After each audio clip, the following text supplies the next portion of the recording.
बेटे का प्रेम।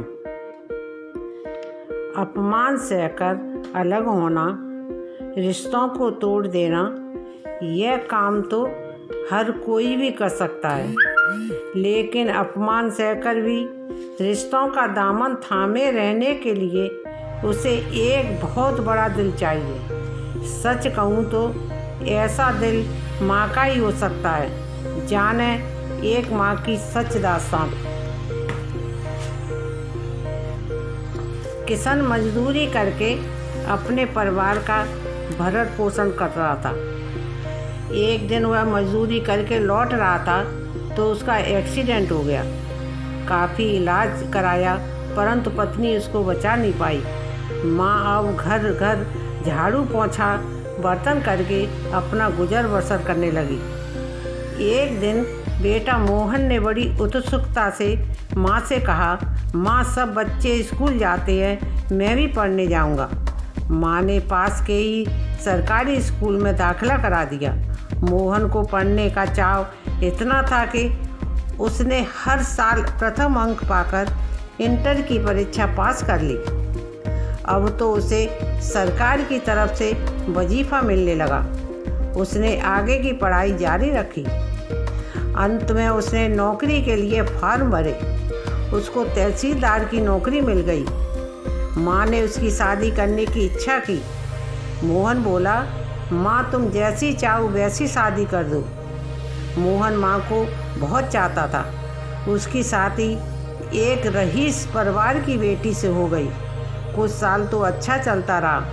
मोहन को एक बच्चा भी हो गया। अब तो बच्चा दादी की गोदी के अलावा कहीं नहीं चुप होता था। एक बार मोहन की माँ को बड़ी जोर का बुखार आ गया।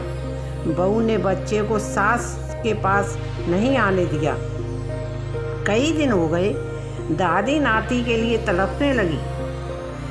एक दिन माँ ने मोहन से कहा, बेटा मुझे नाती दिखा दे। वह बच्चे को लेने गया तो बहू ने मना कर दिया, मेरे बच्चे को इन्फेक्शन हो जाएगा। मोहन ने कहा, सुधा तुम कैसी बात करती हो? माँ मेरी माँ है।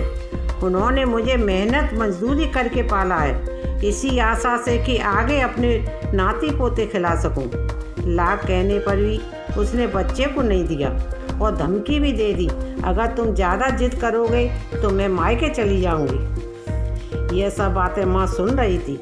वह चुपके से उठी और घर से निकलकर एक वृद्धाश्रम चली गई। मोहन निराश होकर जब माँ के कमरे में आया तो देखा माँ नहीं है।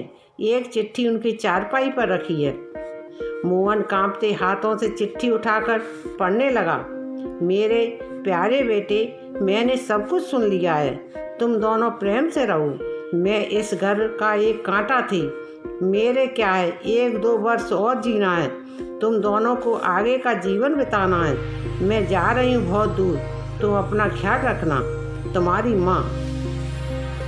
चिट्ठी पढ़कर वह धड़ाम से जमीन पर गिर पड़ा। आहट सुनकर पत्नी दौड़ी आई। देखकर अवाक रह गई। डॉक्टर को बुलाया। डॉक्टर साहब ने देखकर कहा, इसको कोई सदमा लगा है। सुधा की निगाह हाथ में पकड़े कागज के टुकड़े पर गई। उसने पढ़ा। वह समझ गई। तुरंत उन्हीं पैरों से बाहर दौड़ी दौड़ी गई। सबसे पूछती है कि इधर से कोई बूढ़ी माई गई है। एक ने बताया कि वो वृद्धाश्रम की ओर गई है। जाकर सासू माँ के पैर पकड़ लिए और कहा, माँ अपने बेटे को बचाइए। माँ भागी भागी आई, बेटे के सिर पर हाथ फिराकर बोली, बेटा उठ, तेरी माँ भूखी है, अपने हाथ से एक और रोटी का खिला दे। मोहन ने आंखें खोली। माँ को गोदी में सुबह सुबह कर रोने लगा। गोस्वामी तुलसीदास जी ने रामचरितमानस में लिखा है, चार पदारथ कर तलता के, प्रिय पितु मातु प्राण समझा के।